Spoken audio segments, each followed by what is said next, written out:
Hi, it's Noel from the Meat Mafia Collective here. So today we're going to talk about a standing rib roast. So essentially what this is, in terms of familiar cuts to you guys, is a Scotch fillet, but they've actually kept the rib bones on. So let's get into it.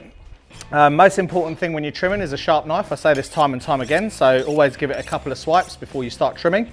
So we'll get into it. I'm just going to start removing this silver skin here. And the reason for doing this, I mean, some of you would leave this on, and you absolutely can. I just prefer to get the rub and the seasonings into the protein, so I like to take the outer layer off so I can get as much flavour as I can into the meat. So again, I'm going to get that point of the knife underneath that silver skin, and we're going to point that to the sky and just take it nice and close to the silver skin so we keep all the meat intact. And we're just going to keep running down the line of this fat here.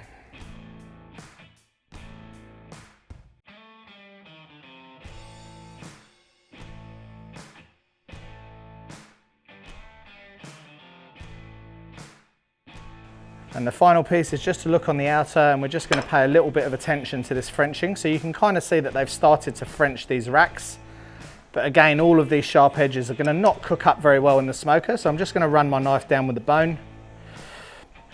I'm just going to tidy that up just a tiny bit, just to take off all those rough edges and sharp edges.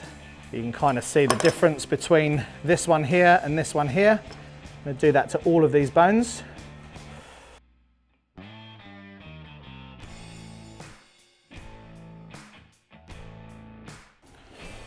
And again, what that means when you're taking this fat and this silver skin out from the center of the bones, you're actually going to get much more flavor into the meat.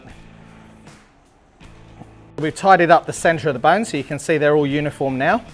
So we flip it to this side, and we're just going to start to take some of this off to even that out.